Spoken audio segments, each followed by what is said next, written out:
Hello students, આગળના લેક્ચરમાં આપણે કાર્બોનિલ સમૂહની રાસાયણિક પ્રક્રિયાઓ છે જોતા હતા. હવે એમાં આપણે 3 ટોપિક તો છે એ આપણે કવર કરી લીધા છે. એમાં ચોથો ટોપિક છે એ આલ્ફા હાઇડ્રોજન સાથેની પ્રક્રિયાઓ છે. આલ્ફા હાઇડ્રોજન પહેલાં કોને કહેવાય એ આપણને ખ્યાલ હોવો જોઈએ. તો આલ્ફા હાઇડ્રોજનમાં કે જે આપણું ક્રિયાશીલ સમૂહ હશે કોઈ પણ, એની પાસેનો જે કાર્બન હશે એને આલ્ફા કાર્બન કહેવાય. તો આપણને ખ્યાલ છે. હવે એ આલ્ફા કાર્બન જે છે એ આલ્ફા કાર્બનમાં જેટલા હાઇડ્રોજન હોય એ હાઇડ્રોજનને કહેવાય આલ્ફા હાઇડ્રોજન. એટલે ક્રિયાશીલ સમૂહની બાજુના કાર્બન પાસે રહેલા હાઇડ્રોજન એને શું કહેવાય? Alpha hydrogen. એક્ઝામ્પલ આપું તમને તો આ બેન્ઝીન છે,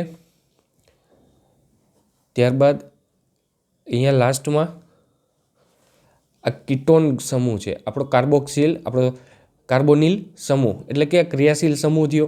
હવે આ ક્રિયાશીલ સમૂહ છે તો એની પાસેનો કાર્બન એટલે કે એક કાર્બન આ થશે એની પાસેનો, એને આલ્ફા કાર્બન કહેવાય, અને બીજો આ કાર્બન થશે. હવે આ કાર્બનમાં જેટલા પણ હાઇડ્રોજન હશે એ બધા હાઇડ્રોજનને કેવા હાઇડ્રોજન કહેવાય? આલ્ફા હાઇડ્રોજન કહેવાય. તો આને આ જે આલ્ફા હાઇડ્રોજન છે એના ઉપર થતી જે પ્રક્રિયાઓ છે એ આપણે આ ટોપિકમાં ચર્ચા કરવાના છે. બીજું એક્ઝામ્પલ આપું તો CH3CHO. તો આ આપણો ક્રિયાશીલ સમૂહ થયો આલ્ડીહાઇડ CHO. તો એની પાસેનો કાર્બન એટલે આ આલ્ફા કાર્બન થશે. તો આ આલ્ફા કાર્બનમાં હાઇડ્રોજન કેટલા છે? આ 3 હાઇડ્રોજન છે. તો આમાં આલ્ફા હાઇડ્રોજન કેટલા થયા? 3 થયા. એટલે આવી રીતે આલ્ફા હાઇડ્રોજન છે એના ઉપર જે રાસાયણિક પ્રક્રિયાઓ થાય છે એ પ્રક્રિયાઓ આપણે જોવાની છે. તો એમાં સૌથી પહેલાં એમાં 2 પ્રક્રિયાઓ મેઇન છે, આઈએમપી છે. પહેલી છે આલ્ડોલ સંઘનન અને બીજી ક્રોસ આલ્ડોલ સંઘનન. તો સંઘનનનો મિનિંગ શું થાય? સંકોચાવું એટલે કે ભેગું થવું, જોડાઈ જવું એકબીજા સાથે. એમાં 2 ટાઈપ છે, એક આલ્ડોલ અને બીજો ક્રોસ આલ્ડોલ. એમાં પહેલાં આલ્ડોલ વિશે જોઈએ. આલ્ડોલ સંઘનન. આલ્ડોલ સંઘનન છે તો આમાં 2 વસ્તુ છે. આલ્ડોલ એટલે એક તો આલ્ડીહાઇડ હશે અને ઓલ એટલે કે આલ્કોહોલ. તો આ બંનેથી શું નામ બને છે? આલ્ડોલ સંઘનન. તો આ આલ્ડોલ જે સંઘનન છે એમાં તમને એક્ઝામ્પલ દ્વારા સમજાવું તો આમાં કોઈ એક જે આપણો કાર્બોનિલ સંયોજન હશે, કાર્બોનિલ સંયોજન, તેની રિએક્શન આપણે કરાવવાની છે કોઈ બેઝ સાથે. બેઝ સાથે રિએક્શન કરાવશું એટલે આપણી નિપજ બની જશે આલ્ડોલ સંઘનનની નિપજ. સિમ્પલ રિએક્શન છે, કાર્બોનિલ સંયોજન હશે એની આપણે રિએક્શન કરાવવાની છે બેઝ સાથે અને નિપજ આપણને મળી જશે આલ્ડોલ સંઘનન. એક્ઝામ્પલ આપું તો CH3COOH એટલે કે CH3CHO આલ્ડીહાઇડ છે. આ આલ્ડીહાઇડ એની રિએક્શન આપણે કરાવવાની છે બેઝ સાથે. બેઝમાં શું હોય? OH માઇનસ હશે. તો આ OH માઇનસ છે, OH હંમેશા શું ગોતતો હોય? હાઇડ્રોજનને. તો આમાંથી હાઇડ્રોજન છે એ વધારે ક્યાં છે? આ CH3 પાસે છે. તો આ OH માઇનસ ક્યાં આવી જશે? અહીંયા હાઇડ્રોજનને લઈને નીકળી જશે એટલે -H2O બની ગયું. અને અહીંથી એક હાઇડ્રોજન નીકળી જશે એટલે CH3 માંથી CH2 થઈ ગયું. અને પછી COO અને H. તો આમાંથી એક હાઇડ્રોજન અહીંયા નીકળી ગયો છે તો કાર્બનની એક સંયોજકતા ખાલી થઈ ગઈ. તો કાર્બન ઉપર ઋણ વીજભાર આવી ગયો, માઇનસ સાઇન આવી ગઈ. આને ઇનોલેટ આયન કહેવાય. શું કહેવાય આને? ઇનોલેટ આયન. તો આ ઇનોલેટ આયનનું ફોર્મેશન થયું. CH2 C double bond O અને H. આયન શું કામે? કેમ કે અહીંયા એક સંયોજકતા ખાલી છે કાર્બન ઉપર અને ઇનોલેટ આયન કહેવાય. હવે બીજા સ્ટેપમાં શું કરવાનું છે? તો કે જે આપણો આયન ઇનોલેટ આયન જે બન્યો છે એને ફરીથી આપણે આ કાર્બોનિલ સમૂહ સાથે એની પ્રક્રિયા કરાવવાની છે. એટલે કે CH3CHO એની સાથે કોને એડ કરવાનો છે? આજે આપણો ઇનોલેટ આયન બન્યો છે તેને. CH2CHO અને અહીંયા ઋણ વીજભાર. હવે ટેલર મેથડ સિમ્પલ, પ્લસ સાથે માઇનસ, માઇનસ સાથે પ્લસ. તો આ બાજુ પ્લસ માઇનસ ક્યાં આવશે?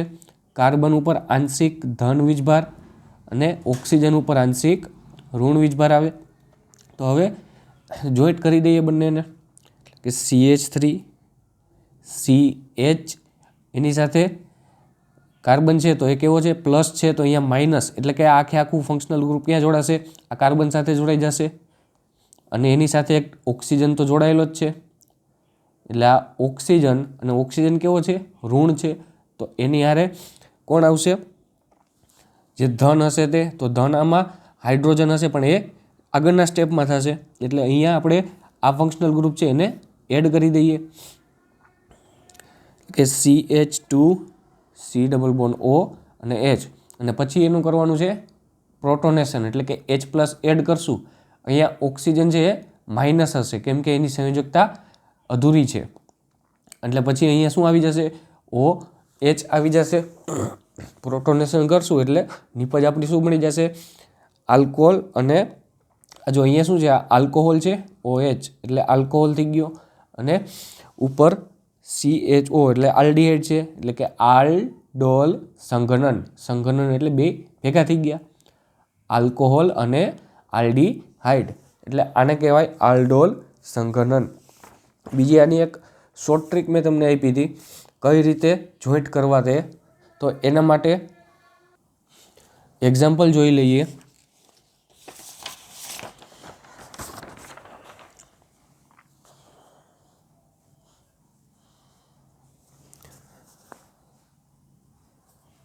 CH3CHO.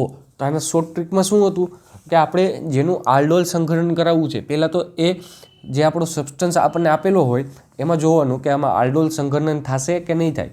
એ કઈ રીતે ખબર પડે? કે આપેલ જે આપણે પદાર્થ આપ્યો હોય એમાં આલ્ફા હાઇડ્રોજન હોવો જોઈએ. તો આમાં આલ્ફા હાઇડ્રોજન છે. તો કે જે આપણો ક્રિયાશીલ સમૂહ હશે, આ ક્રિયાશીલ સમૂહ છે, તો એ ક્રિયાશીલ સમૂહની બાજુનો કાર્બન એટલે આલ્ફા કાર્બન થયો. એની પાસે જો હાઇડ્રોજન હોય તો આલ્ડોલ સંઘનન થશે. તો આમાં તો ત્રણ હાઇડ્રોજન છે, આલ્ફા હાઇડ્રોજન, તો આમાં આલ્ડોલ સંઘનન થશે. તો આની રિએક્શન આપણે બેઝ સાથે કરાવીએ OH માઇનસ.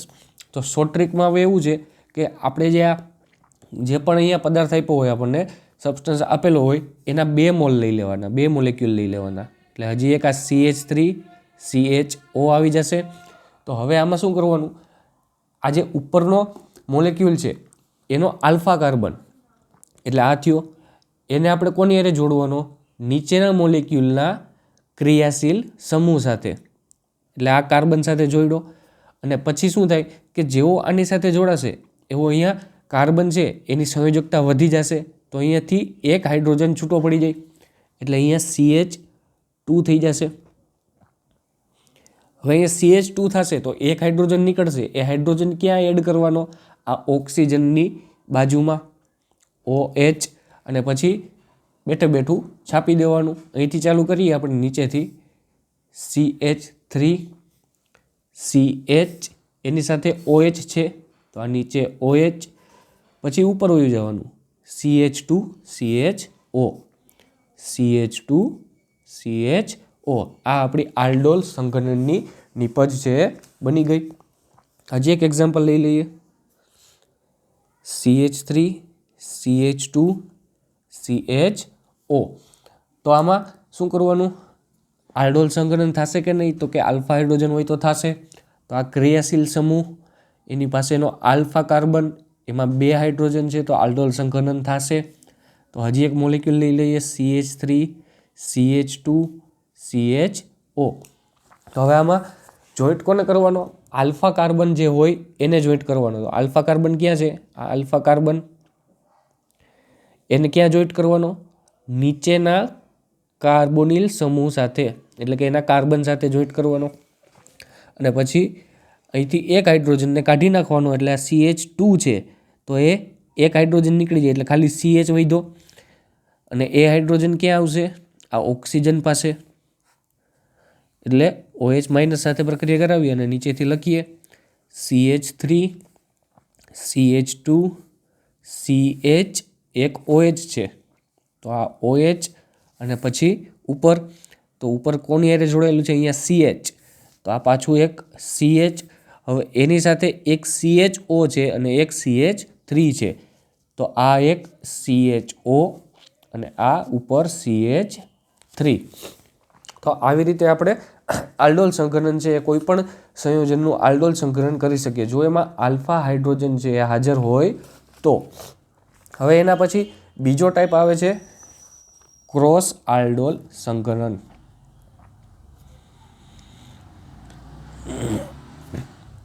ક્રોસ આલ્ડોલ સંઘનન. હવે મેથડ બંનેમાં સેમ જ છે, પણ આમાં આપણે કેવી રીતે, જો આ એક સેમ ટુ સેમ મોલેક્યુલ લેતા હતા બીજો, હવે આમાં શું થશે તો કે બે સરખા મોલેક્યુલ નહીં હોય, બે અલગ અલગ મોલેક્યુલ હશે. મેથડ સેમ જ છે. આપણે શું કરવાનું છે? આલ્ફા કાર્બન સાથે નીચેના મોલેક્યુલનો જે કાર્બોક્સિલ સમૂહ હોય, કાર્બોનિલ સમૂહ, એનો કાર્બન જોડી દેવાનો અને એક હાઇડ્રોજનને ટ્રાન્સફર કરી દેવાનો. મેથડ બંનેમાં સેમ જ રહેશે, પણ આમાં મોલેક્યુલ છે એ બદલાઈ જશે. તો એક્ઝામ્પલ લઈએ તો એક CH3CHO છે, એક CH3CHO અને બીજું HCHO લઈ લઈએ. આનું હવે આલ્ડોલ ક્રોસ આલ્ડોલ સંઘનન છે કરવાનું છે. બે અલગ અલગ મોલેક્યુલ લીધા છે, તો આમાં પહેલાં જોવાનું કે જો કોઈનું આલ્ડોલ સંઘનન છે એ શક્ય બનતું હોય તો એ આલ્ડોલ સંઘનન પહેલાં કરવાનું. તો આમાં આ સબસ્ટન્સ છે HCHO, એનું આલ્ડોલ સંઘનન થઈ શકે? તો આલ્ડોલ સંઘનન ક્યારે થાય? આલ્ફા હાઇડ્રોજન હોય તો. પણ અહીંયા તો એક જ કાર્બન છે, આ ક્રિયાશીલ સમૂહ, એની બાજુનો કાર્બન હોય એને આલ્ફા કાર્બન કહેવાય. પણ અહીંયા તો એક જ કાર્બન છે, આલ્ફા કાર્બન છે જ નહીં, તો આનું પાસે આલ્ફા હાઇડ્રોજન નથી, એટલે આનું આલ્ડોલ સંઘનન થશે નહીં. હવે આમાં જોઈએ તો આ ક્રિયાશીલ સમૂહ, એની પાસેનો કાર્બન એટલે આ આલ્ફા કાર્બન, આની પાસે હાઇડ્રોજન છે, આ 3 હાઇડ્રોજન છે, તો આમાં આલ્ડોલ સંઘનન થશે. તો એમાં હજી એક મોલેક્યુલ લઈ લઈએ CH3CHO. હવે આલ્ડોલ સંઘનનમાં શું કરતા હતા? આલ્ફા કાર્બનને જોડી દેવાનો કાર્બોનિલ સમૂહ સાથે અને એક હાઇડ્રોજન ટ્રાન્સફર કરી લેવાનો, એટલે અહીંયા CH2 અને OH થઈ જશે. એટલે આની નિપજ શું મળી? CH3CHOH, પછી ઉપર ચાલ્યું જવાનું CH2CHO. આ આપણી પહેલી નિપજ મળી. હવે શું કરવાનું? આ બંનેનું સંઘનન કરાવવાનું. આ એકનું એક તો આલ્ડોલ સંઘનન તો થઈ ગયું. હવે શું કરવાનું? ક્રોસ આલ્ડોલ સંઘનન કરવાનું. એમાં CH3CHO અને એની સાથે HCHO લેવાનું. હવે આમાં આગળ જેમ કરતા હતા આમાં એવી જ રીતે સેમ ટુ સેમ કરવાનું છે. આનો જે આલ્ફા કાર્બન છે એ આ કાર્બન છે CH3 વાળો, તો એને ક્યાં જોડવાનો? નીચેના કાર્બોનિલ સમૂહના કાર્બન સાથે જોડવાનો. અને પછી હાઇડ્રોજનનું ટ્રાન્સફર, તો CH3 છે તો અહીંયા શું થઈ જશે? CH2 અને બાજુમાં ઓક્સિજનની બાજુમાં એક હાઇડ્રોજન એડ થઈ જશે. એટલે આની નિપજ શું બનશે? આ HCH એટલે CH2, એની સાથે કોણ છે? OH જોડાયેલું છે, તો આ OH, પછી ઉપર CH2CHO CH2CHO. તો આવી રીતે ક્રોસ આલ્ડોલ સંઘનન છે થઈ શકે અને એમાં એક કરતાં વધારે નિપજ પણ મળી શકે. આમાં 2 નિપજ મળી આપણને. તો આવી રીતે ક્રોસ આલ્ડોલ સંઘનન છે એ પણ થઈ શકે છે આપણી શોર્ટ ટ્રીકથી. એટલે આમાં હજી એક એક્ઝામ્પલ લઈ લઈએ આપણે, થોડોક વધારે આઈડિયા આવી જાય.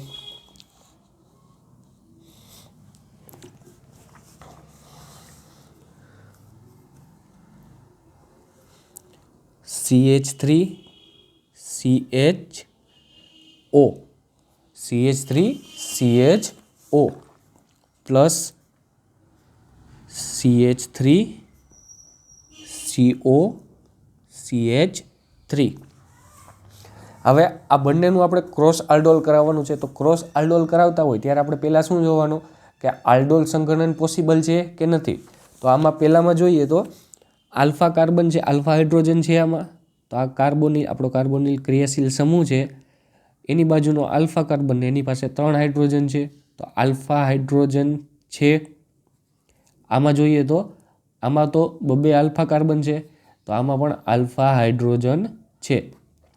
તો પહેલાં શું કરવાનું, આ બંનેનું આલ્ડોલ સંઘનન કરાવવાનું. એટલે કે આના જેવો બીજો મોલિક્યુલ લેવાનો, એની નીપજ બનાવવાની, પછી આના જેવો બીજો મોલિક્યુલ લેવાનો, એની નીપજ બનાવવાની. એટલે 2 નીપજ બની અને પછી આના સાથે રિએક્શન કરાવવાની અને પછી ઉલટું કરાવવાનું. એટલે ટોટલ 4 નીપજ આપણને મળે. એમાં નામ આપી દઈએ પહેલાં આપણે, આ A કમ્પાઉન્ડ છે, આ B કમ્પાઉન્ડ છે. તો હવે આની રિએક્શન જોઈએ તો પહેલાં A+A કરીએ, આલ્ડોલ સંઘનન A+A. તો આમાં શું થશે, CH3CHO CH3CHO CH3CHO. હવે આલ્ફા કાર્બન એને જોઈન્ટ કર્યો નીચેના કાર્બન સાથે, અહીંથી એક હાઇડ્રોજન કાઢી અને ઓક્સિજનને આપ્યો. એટલે શું બનશે, CH3CHOH, પછી ઉપર CH2CHO CH2CHO. આ કઈ નિપજ બની, A+A નિપજ બની. હવે B+B જોઈએ. એમાં શું છે, CH3CO CH3 CH3CO CH3 CH3CO CH3. હવે આલ્ફા કાર્બન કોણ છે, આમાં 2 આલ્ફા કાર્બન છે. તો આમાં કોઈ પણ આલ્ફા કાર્બન છે આપણે લઈ શકીએ. આને ક્યાં જોડવાનો, કાર્બોનિલ કાર્બન સાથે જોડવાનો અને પછી હાઇડ્રોજનનું ટ્રાન્સફર.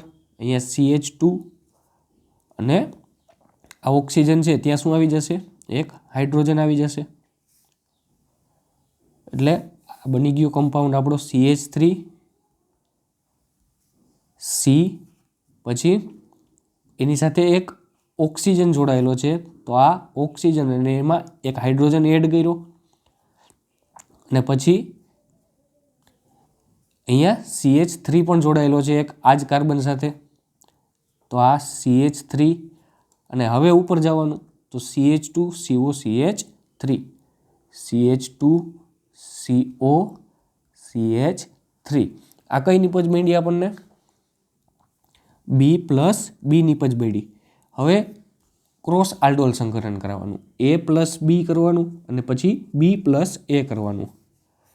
તો હવે A+B કરીએ ક્રોસ આલ્ડોલ, CH3CHO CH3CHO અને CH3CO CH3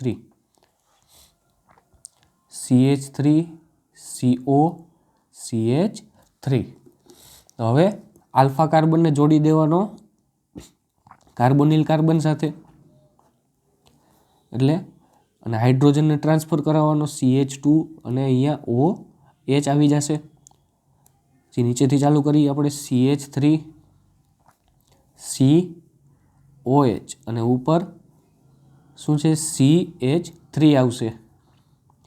આ કાર્બન સાથે એક CH3 જોડાયેલો છે અને પછી ઉપર જવાનું CH2CHO. ચાલો આ નિપજ મળી ગઈ A+B, આ ક્રોસ આલ્ડોલની પહેલી નિપજ બની. હવે B+A કરીએ તો એમાં આ બાજુ શું છે CH3CO CH3 અને પછી CH3CHO. હવે આમાં ક્રોસ આલ્ડોલ કરીએ તો આલ્ફા કાર્બન લેવાનો એને જોઈન્ટ કરવાનો કાર્બોનિલ કાર્બન સાથે અને હાઇડ્રોજનનું ટ્રાન્સફર CH2 અને OH. ચાલો હવે નીચેથી ચાલુ કરીએ.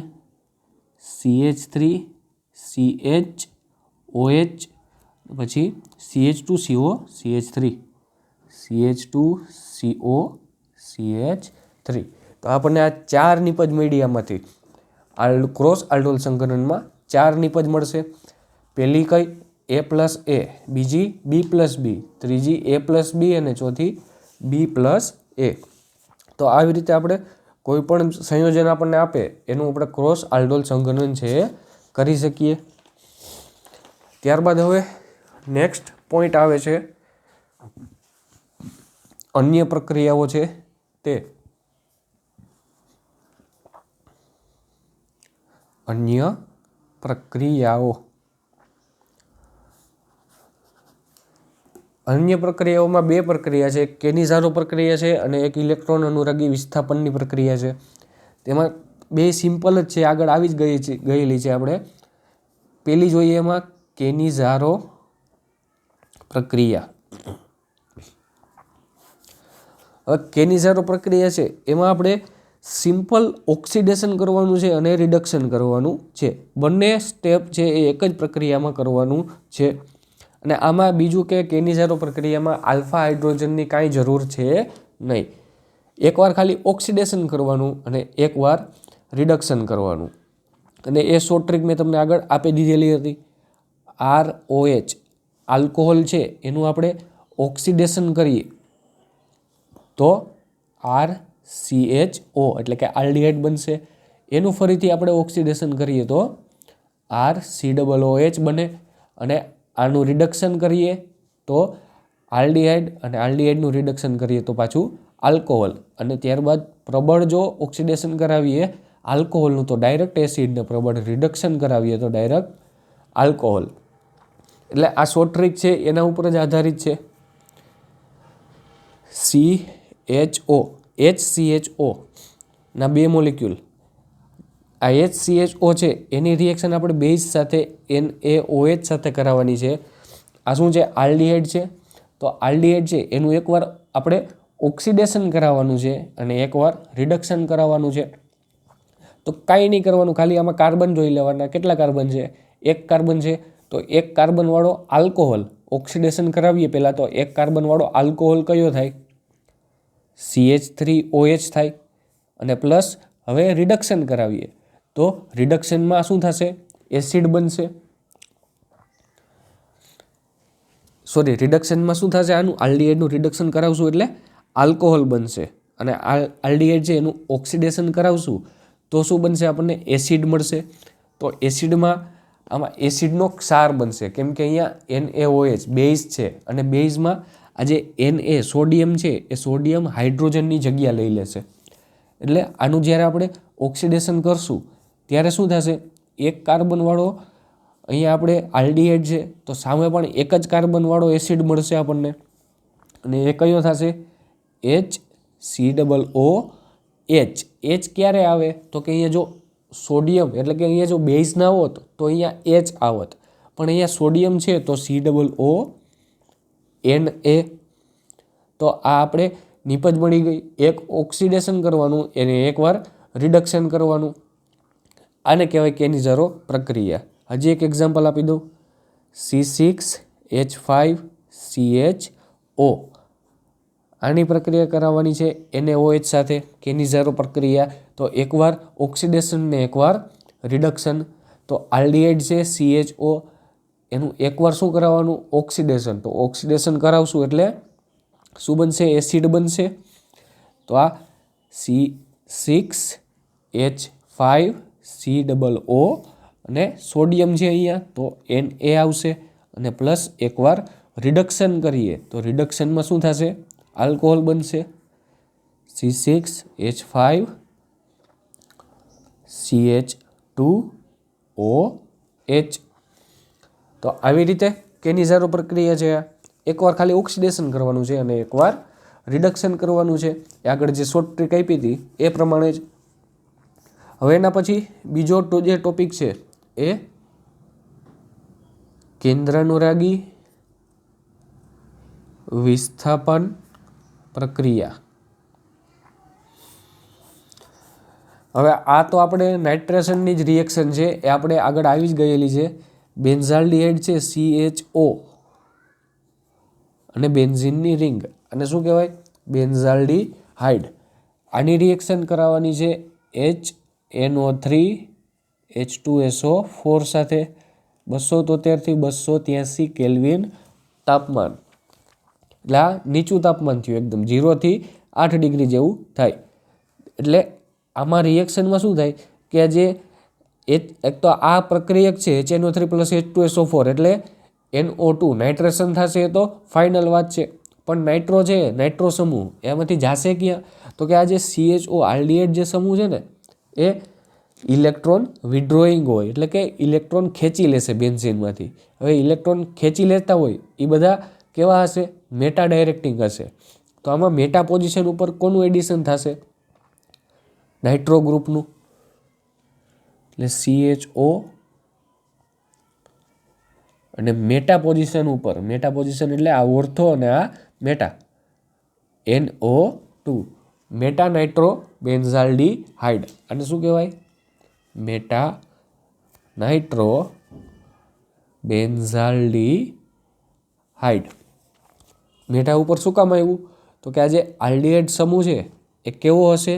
ઇલેક્ટ્રોન વિડ્રોઈંગ સમૂહ હોય, ઇલેક્ટ્રોન વિડ્રોઈંગ. અને ઇલેક્ટ્રોન વિડ્રોઈંગ હોય એ બધા કેવા હોય? મેટા ડાયરેક્ટિંગ હશે. જો ઇલેક્ટ્રોન ડોનેટિંગ સમૂહ કોઈ લાગેલો હોય, ઇલેક્ટ્રોન ડોનેટિંગ ગ્રુપ હોય કોઈ પણ, તો એ કેવા હશે? ઓર્થો પેરા ડાયરેક્ટિંગ હોય. એટલે કે ઇલેક્ટ્રોન ડોનેટિંગ એટલે કે જે ઇલેક્ટ્રોન આપતા હોય, તો ઇલેક્ટ્રોન આપે એવા કોણ કોણ હોય? તો કે CH3 છે, ટોલ્યુઇન. બેન્ઝીન ઉપર જો CH3 લાગેલું હોત તો નાઇટ્રોજનનું એડિશન ક્યાં થાત? નાઇટ્રો ગ્રુપનું ઓર્થો અને મેટા ઉપર થાત.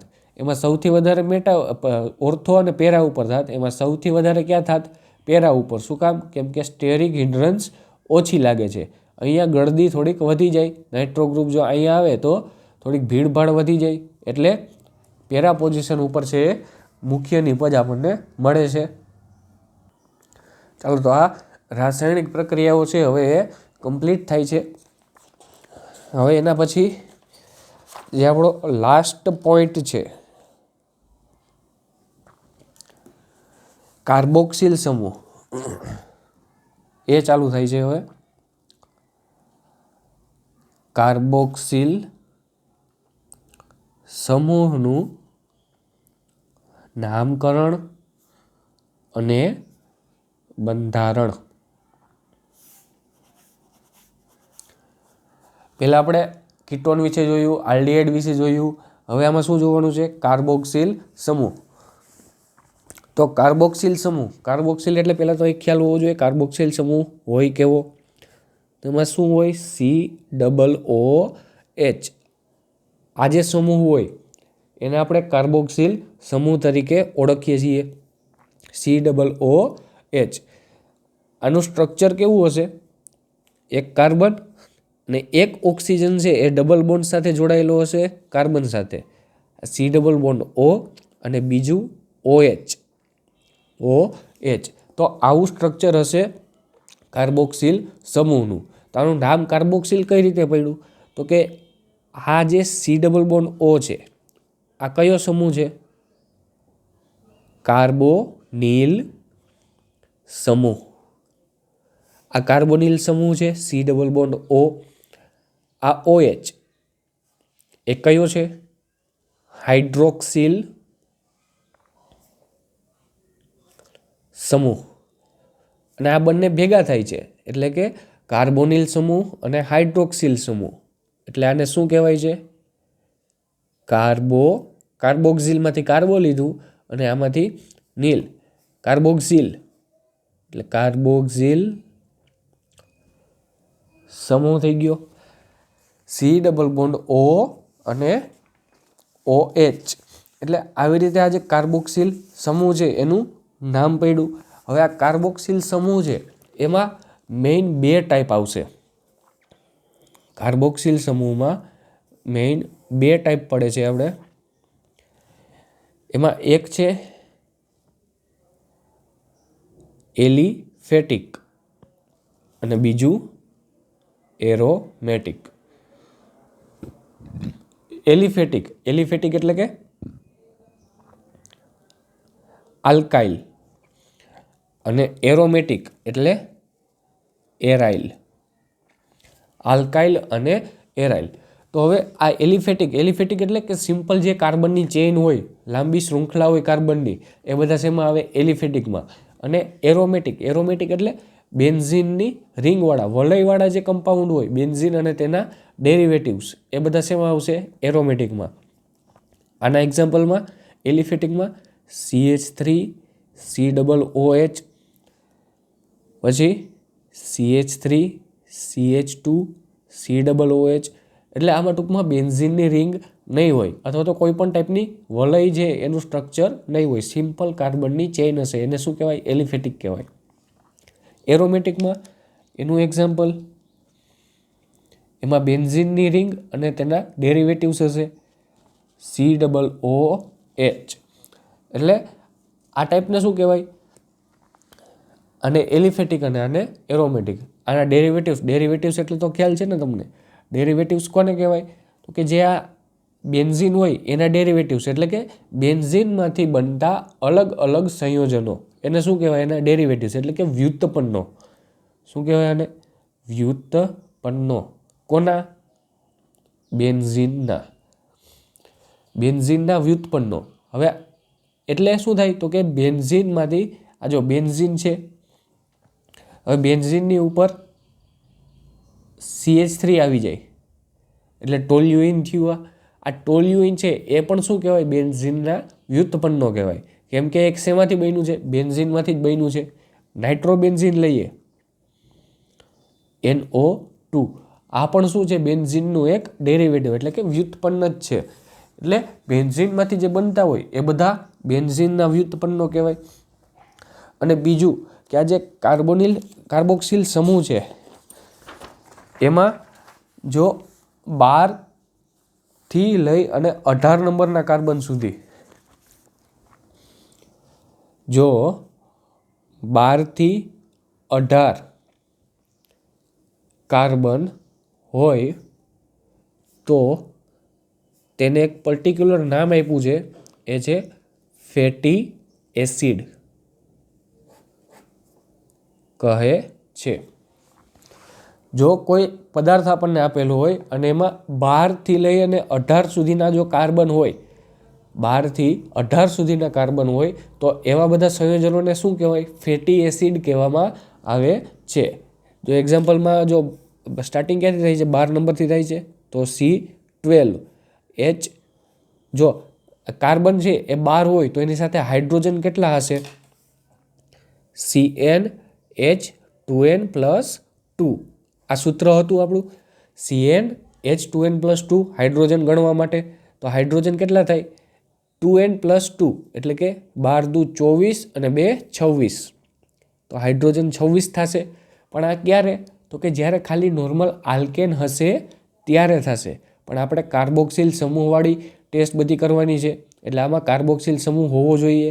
તો આમાં જો આપણે કાર્બોક્સિલ સમૂહ એડ કરીએ એટલે કે અહીંયા કાર્બોક્સિલ સમૂહ આવશે તો શું થશે? આ કાર્બનની એક સંયોજકતા વધી જશે તો આને એક હાઇડ્રોજન ઓછો કરવો પડે.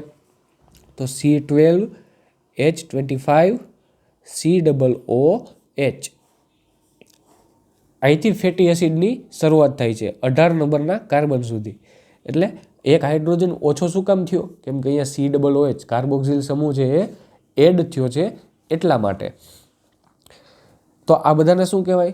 ફેટી એસિડ કહેવાય. કાર્બન 12 થી 18 સુધીના જેટલા કાર્બનની સંખ્યા હોય એવા સંયોજનોને શું કહેવાય? ફેટી એસિડ કહેવાય. સંયોજનો કેની સાથે? જે કાર્બોક્સિલ સમૂહ સાથે હોય એને જો ફેટી એસિડ કહેવાશે, બીજાને નહીં. અને હવે બીજું આપણે આ ટોપિકમાં શું જોવાનું છે આમાં? તો કે જે બેન્ઝીનના મેં તમને વ્યુત્પન્નો કીધા હતા, ફિનોલ છે, ટોલ્યુઇન છે, નાઇટ્રોબેન્ઝીન છે, એ બધા બેન્ઝીનના વ્યુત્પન્નો છે. હવે એવી જ રીતે કાર્બોક્સિલ સમૂહ છે એના પોતાના પણ ઘણા બધા વ્યુત્પન્નો છે. કાર્બોક્સિલ સમૂહ એટલે કે COOH ના વ્યુત્પન્નો એટલે શું થાય? તો કે આમાંથી જે કમ્પાઉન્ડ બનતા હોય, અલગ અલગ સંયોજનો જે COOH માંથી બનતા હોય એને બધાને શું કહેવાય? એના વ્યુત્પન્નો કહેવાય. તો એ જોઈ લઈએ. જો એમાં પેલો આવે છે COOH છે, એમાંથી એક હાઇડ્રોજન આપણે કાઢી અને એની જગ્યાએ આલ્કાઇલ ગ્રુપ લગાડી દઈએ કે COOR. તો આને શું કહેવાય? એસ્ટર. તો આ એસ્ટર છે એ કાર્બોક્સિલ સમૂહનું એક વ્યુત્પન્ન છે, COOR. બીજું CONH2, આ પણ એક વ્યુત્પન્ન છે. આને શું કહેવાય? એમાઇડ કહેવાય. ત્યારબાદ આવે COCl.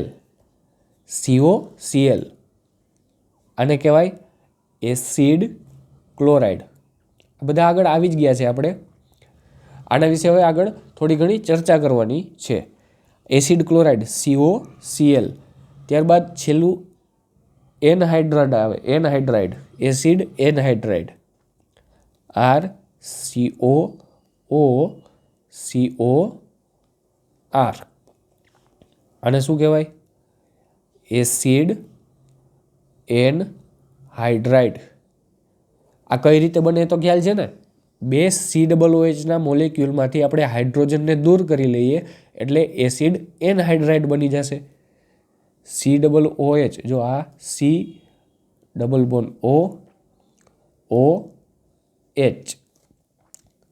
અને COOH, આ બે કાર્બોક્સિલ સમૂહ છે. એમાંથી આપણે શું કરવાનું છે? એક હાઇડ્રોજન એટલે કે H2O છે એને આપણે કાઢી નાખવાનો છે. તો આ એક હાઇડ્રોજન ગયો અને આ બાજુથી OH ગયો એટલે શું બન્યું? અહીંયા તો આલ્કાઇલ ગ્રુપ હશે બંને બાજુ, RCO. ત્યારબાદ એક ઓક્સિજન, અહીંયા એક ઓક્સિજન, પછી શું છે? CO. તો અહીંયા આ તો H2O તો નીકળી ગયું, પછી CO અને R બની ગયો એસિડ એનહાઇડ્રાઇડ. એટલે આવી રીતે એસિડ એનહાઇડ્રાઇડ એટલે નિર્જળ એટલે કે પાણી વગરનો, પાણી એમાંથી નીકળી જાય છે ને એને શું કહેવાય? એનહાઇડ્રાઇડ કહેવાય. એસિડ છે તો COOH, એમાંથી H2O નીકળી જશે એટલે આ એસિડ એનહાઇડ્રાઇડ છે એનું ફોર્મેશન થઈ જશે. તો આ બેઝિક ઇન્ટ્રોડક્શન થયું કાર્બોક્સિલ સમૂહનું. હવે આપણે જોવાનું છે એનું નામકરણ કઈ રીતે થાય છે તે.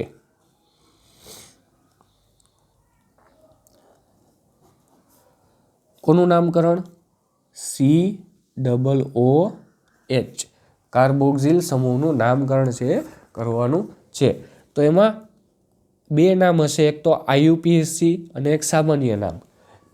તો એમાં IUPAC નામ જે આપણે કરીએ છીએ, IUPAC નામકરણ જે આપણે કરીએ એમાં સફિક્સ લાગશે ઓઇક એસિડ. કયો સફિક્સ લાગે? ઓઇક એસિડ. આલ્કોહોલમાં કેમ ઓલ પ્રત્યય લાગતો હતો, એવી રીતે આમાં કયો પ્રત્યય લાગશે? ઓઇક એસિડ પ્રત્યય લાગશે. એટલે માળખું તમને કહું તો પહેલાં તો આલ્કેન આવશે. જેટલા નંબરનો કાર્બન હોય એવડો આલ્કેન લખવાનો. એમાં પ્લસ આપણે શું પ્રત્યય એડ કરવાનો? ઓઇક એસિડ. એટલે આ એનું IUPAC નામકરણ થઈ જશે આલ્કેનોઇક એસિડ.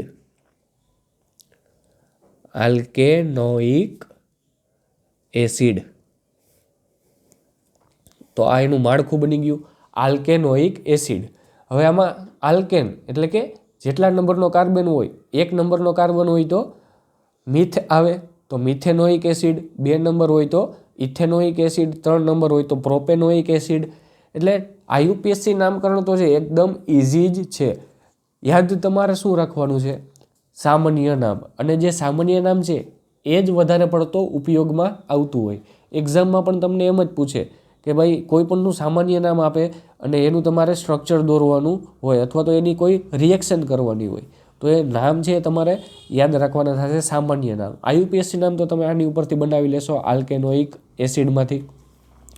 એક્ઝામ્પલ આપું તમને તો ફર્સ્ટ નંબર છે HCOOH. HCOOH તો આને શું કહેવાય? એક નંબરનો કાર્બન છે અને COOH છે. તો આનું સામાન્ય નામ છે એ સામાન્ય નામ છે ફોર્મિક એસિડ. Formic acid. અને આઈયુપીએસસી નામ છે એ આઈયુપીએસસી નામ અહીંયા લખું છું. આઈયુપીએસસી નામ શું થશે? આલ્કેનોઇક એસિડ. તો એક કાર્બન હોય તો મિથેનોઇક એસિડ. આ ફોર્મિક એસિડ. ફોર્મિક એસિડ ક્યાં જોવા મળે છે? કીડીના ડંખમાં. કીડી જે ડંખ મારતી હોય ને ત્યારે જે બળતરા થાય એ શેના લીધે થતી હોય? એની ડંખમાં ફોર્મિક એસિડ હોય છે. આ ફોર્મિક એસિડને લીધે આપણને બળતરા થાય છે. એટલે આ ફોર્મિક એસિડ છે એ તમારે આ બધા જે સામાન્ય નામ હું અહીંયા વચ્ચે જે લખું છું એ તમારે યાદ રાખવાના થશે. બીજું 2 નંબરનો કાર્બન હોય CH3COOH. તો આ 2 નંબરનો કાર્બન આ તો આપણને ઘણી બધી વાર આવી ગયો છે. જે 2 નંબરનો કાર્બોક્સિલિક એસિડ હોય એને કહેવાશે એસિટિક એસિડ. CH3COOH એને કહેવાય એસિટિક એસિડ. અને 2 નંબરવાળા કાર્બનનું આઈયુપીએસસી નામ ઇથેનોઇક એસિડ. એ તો સિમ્પલ જ છે. 1 નંબરનો carbon formic acid, 2 number acetic acid. હવે 3 નંબર CH3CH2COOH. આના માટે બંને નામ છે એ સરખા જ છે. Propanoic acid. પ્રોપેનોઇક એસિડ કહો તો પણ ચાલે. Propanoic acid. હવે જે આગળના બધા સ્ટ્રક્ચર આવે છે એ સ્ટ્રક્ચર બધા ઇમ્પોર્ટન્ટ છે અને વારે ઘણીએ આવે એવા બધા સ્ટ્રક્ચર છે એ હવે આગળ આવેલા છે. તો એમાં પહેલું જે સ્ટ્રક્ચર આવે છે ફોર્થ. આ બધા હવે આઈયુપીએસસી નામ છે આના ખૂબ જ ઇમ્પોર્ટન્ટ છે. ઘણી બધી લોટ્સ ઓફ રિએક્શન છે આગળ આપણે આમાં જોવાના છીએ. એટલે નામ છે એ તમે બરોબર યાદ રાખજો, લખીને પાકું કરજો. COOH COOH. 2 molecule COOH, 2 molecule carboxylic એસિડના. તો આનું નામ થશે oxalic acid. Oxalic acid. Oxalic acid અને એનું આઈયુપીએસસી નામ. આઈયુપીએસસી નામમાં તો કાર્બન ગણી લેવાના. 2 કાર્બન છે એટલે ઇથ આવશે, ઇથેન. અને પાછળ ઓઇક એસિડ છે એટલે કેટલા ઓઇક એસિડ છે? 2 ઓઇક એસિડ છે તો ડાય આવશે. એટલે ઇથેન પછી 2 ઓઇક એસિડ એટલે કે ડાય ઓઇક એસિડ. અથવા તો બીજું આવી રીતે લખી શકો ડાયોઇક એસિડ. આ જે સામાન્ય નામ છે એ સામાન્ય નામ યાદ રાખવાના છે. 2 કાર્બોક્સિલ સમૂહ હોય તો એને કહેવાશે ઓક્ઝેલિક એસિડ. હવે માની લ્યો કે આ 2 કાર્બોક્સિલિક એસિડ છે એની વચ્ચે આપણે અહીંયા એક CH2 રાખી દઈએ કે COOH CH2 COOH. તો આ બની જશે મેલોનિક એસિડ. મેલોનિક એસિડ. તો આ મેલોનિક એસિડ COOH તો ઓક્ઝેલિક એસિડ COOH CH2COOH તો મેલોનિક એસિડ. અને એનું આઈયુપીએસસી નામ 1, 2 ને 3 કાર્બન એટલે પ્રોપેન. પ્રોપેન થઈ ગયું. અને 2 ઓઇક એસિડ છે તો પ્રોપેન ડાયોઇક એસિડ. હવે એના પછી 6 નંબર. હવે શું કરવાનું છે, આ એક CH2 છે તો આની સાથે હજી એક CH2 એડ કરવાનો છે. COOH CH2 CH2 COOH. તો આનું નામ છે એ થશે સક્સિનિક એસિડ. આ બહુ જ ઇમ્પોર્ટન્ટ નામ છે છોકરાઓ, સક્સિનિક એસિડ. COOH વચારે 2 CH2 અને છેલ્લે COOH. IUPAC નામ કાર્બન ગણી લ્યો, 1 2 3 અને 4 કાર્બન. 4 કાર્બન એટલે બ્યુટેન. Butane dioic acid. જો આપણે કોઈ બીજા સંયોજન, બીજા કોઈ ક્રિયાશીલ સમૂહ હોય એનું જો આપણે નામકરણ કરતા હોય તો એમાં આપણે ખબર 1 અને 2 ને 3 ને જ્યાં પણ જે પોઝિશન ઉપર કાર્બોક્સિલ ક્રિયાશીલ સમૂહ આપેલો હોય એ અહીંયા 1 2 ને 3 ને એવું પણ લખતા, પણ આમાં એ જરૂર નથી લખવાની. શું કામ? કેમ કે આ જે કાર્બોક્સિલ સમૂહ છે એ કોઈ પણ સંયોજન તમે જોઈ લ્યો, એ કાર્બોક્સિલ સમૂહ છે એ હંમેશા છેડા ઉપર જ હશે. છેડા ઉપર હોય તો એને તો કંઈ લખવાની જરૂર નથી, એટલે એમણે તમે લખી નાખો ડાયોઇક એસિડ તો એ પણ ચાલે. અને જો આમાં નંબરિંગ તેમ છતાં પણ તમારે કરવું હોય તો બ્યુટેન આ 1 1 ઉપર છે, પછી અને બીજો ક્યાં આવશે 4 ઉપર, 1 2 3 અને 4 એટલે 1,4 ડાયોઇક એસિડ એવું પણ તમે લખી શકો. હવે ત્યારબાદ આ 2 CH2 છે તો હવે આમાં હજી એક CH2 એડ કરી દઈએ એટલે COOH CH2 2 વખત તો હતા, હવે એક આ ત્રીજી વખત હજી એક એડ કર્યો અને COOH. તો આનું નામ થશે ગ્લુટારિક એસિડ.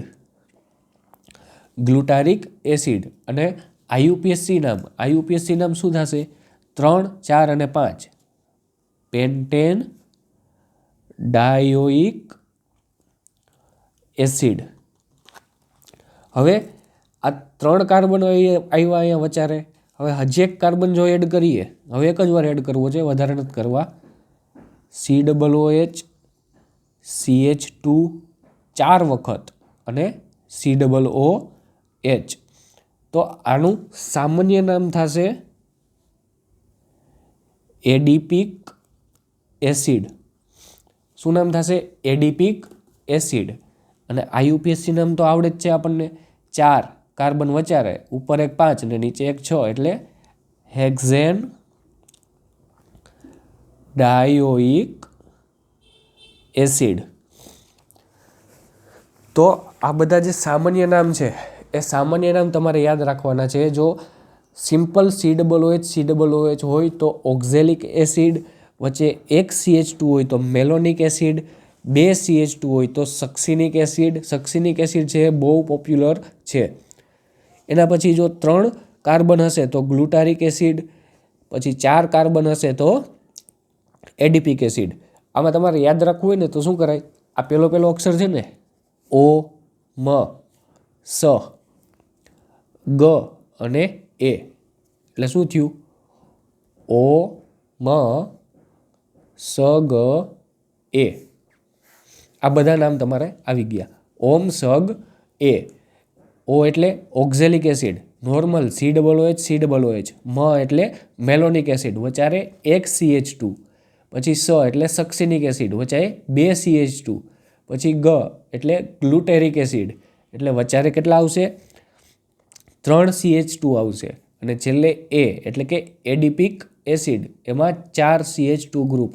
ઓમ સગ એ. તો આવી રીતે તમે સામાન્ય નામ છે તમે યાદ રાખી શકો. તો આ બધા હજી વાત કરી આપણે ખાલી એલિફેટિક સંયોજનોની. આ બધા એલિફેટિક જ છે, આમાં કંઈ બેન્ઝીનની રિંગ આવતી નથી. હવે આપણે જોઈએ એરોમેટિક કાર્બોક્સિલ સમૂહ હોય એનું નામકરણ કઈ રીતે થાય છે. એમાં કાંઈ આટલી બધી માથાકૂટ છે નહીં, થોડા ઘણા નામ જે છે એ જ આપણે યાદ રાખવાના છે. એરોમેટિક COOH એરોમેટિક કાર્બોક્સિલિક સમૂહ જે છે એના નામકરણ એ બધા બેન્ઝીનના ડેરિવેટિવ્સ હશે. વ્યુત્પન્નો, બેન્ઝીન ઉપર COOH. આ તો આપણે આવી જ ગયું છે આગળ બેન્ઝોઇક એસિડ. શું કહેવાય ને? Benzoic acid. બેન્ઝીન ઉપર COOH. આનું IUPAC નામ. IUPAC નામમાં કટકા કરી નાખવાના. આ શું છે? બેન્ઝીન છે, તો આ બેન્ઝીન. પછી COOH. આને શું કહેવાય? COOH ને કાર્બોક્સિલિક એસિડ કહેવાય. તો લખી નાખો કાર્બોક્સિલિક એસિડ. Carboxylic acid. આ શું નામ બની ગયું આનું? Benzene carboxylic acid. ત્યારબાદ બીજું સ્ટ્રક્ચર COOH, એની એક્ઝેક્ટ બાજુમાં પાછું COOH. આને કહેવાય થેલિક એસિડ. થેલિક એસિડ. બેન્ઝીનની રિંગ એક COOH અને એની એક્ઝેક્ટ બાજુના કાર્બન ઉપર બીજો COOH. એને શું કહેવાય? થેલિક એસિડ કહેવાય. આનું IUPAC નામ 1 અને 2 ઉપર છે. એક તો આ બેન્ઝીન છે, તો આ બેન્ઝીન. પછી 1 અને 2 ઉપર શું છે? ડાઈ કાર્બોક્સિલિક એસિડ. તો આ 1, 2 ડાઈ કાર્બોક્સિલિક એસિડ. IUPAC નામ થઈ ગયું આનું. જો એક COOH હોય તો બેન્ઝોઇક એસિડ, અને બે પાસેના કાર્બન ઉપર COOH હોય તો થેલિક એસિડ કહેવાય. અને બીજું હજી એક આનું જ ડેરિવેટિવ છે. જો COOH અને એના પેરા પોઝિશન ઉપર, એટલે એના એક્ઝેક્ટ સામેના ખૂણા ઉપર જો બીજું COOH હોય, પેરા પોઝિશન ઉપર 2 COOH હોય, તો આનું નામ થશે ટર્ટ થેલિક એસિડ. શું નામ થાય? ટર્ટ થેલિક એસિડ. ટર્ટ શું કામ? કેમ કે 1, 2 અને 3 એના પછીના 3rd નંબરની પોઝિશન ઉપર શું છે? પાછું એક COOH છે. એટલે શું કહેવાય? ટર્ટ થેલિક એસિડ કહેવાય. અને આનું IUPAC નામ, આમાં 1, 2 હતું, તો આમાં શું આવશે? 1, 2, 3 ને 4. 1, 4 ડાઈ કાર્બોક્સિલિક એસિડ. 1, 4 ડાઈ કાર્બોક્સિલિક એસિડ. ત્યારબાદ ચોથું એક્ઝામ્પલ, બેન્ઝીનની રિંગ અને CH2COOH. તો આના માટે આ ફિનાઇલ રિંગ છે, તો ફિનાઇલ, સામાન્ય નામ લખું છું ફિનાઇલ. અને CH3COOH હોય તો એને આપણે એસિટિક એસિડ કહેતા હતા. તો આ ફિનાઇલ એસિટિક એસિડ, એટલે કે ફિનાઇલની રિંગ અને ઉપર એસિટિક એસિડ. આનું IUPAC નામ. IUPAC નામ ગણવા માટે આપણે શું કરતા હતા? આ 12ના કાર્બન હોય એની ચેન લેતા હતા. તો આમાં 1 અને 2 નંબર ઉપર શું છે? ફિનાઇલની રિંગ છે. તો આ 2 ફિનાઇલ. પછી કેટલા કાર્બન છે? 2. તો ઇથ, અને છેલ્લે કોણ છે? COOH. તો એના માટે પ્રત્યય કયો લાગે? ઓઇક એસિડ. એટલે કે ઇથેનોઇક એસિડ. 2 ફિનાઇલ ઇથેનોઇક એસિડ. તો આવી રીતે સામાન્ય નામ અને IUPAC નામ છે આપણે જોઈ લીધા. જો નોર્મલ બેન્ઝીન ઉપર COOH હોય તો બેન્ઝોઇક એસિડ. પાસેના કાર્બન ઉપર COOH હોય, બેન્ઝીનની રિંગ હોય, પાસેના કાર્બન ઉપર COOH હોય, તો એના માટે થેલિક એસિડ. જો સામેના કાર્બન પેરા પોઝિશન ઉપર 2 COOH હોય તો ટર્ટ થેલિક એસિડ. અને જો બેન્ઝીનની રિંગ ઉપર CH2COOH હોય તો શું થાય? ફિનાઇલ એસિટિક એસિડ. તો આ રીતે સામાન્ય નામ અને IUPAC નામ તમારે યાદ રાખવાના તો સામાન્ય નામ જ થશે, કેમ કે IUPAC નામ તો હવે તમને બનાવતા આવડી જશે. ચાલો, તો હવે આ કાર્બોક્સિલ સમૂહ છે એનું નામકરણ તો આપણે કમ્પ્લીટ કરી લીધું. હવે નેક્સ્ટ ટોપિક આવે છે એનો બંધારણ. કાર્બોક્સિલ સમૂહનું બંધારણ, કે કેવું એનું સ્ટ્રક્ચર છે, અને પછી એની અલગ અલગ જે પ્રક્રિયાઓ છે, કઈ રીતે એની બનાવટ છે અને કઈ રીતે બનાવવામાં આવે છે, એ હવે આપણે આવતા લેક્ચરમાં જોશું.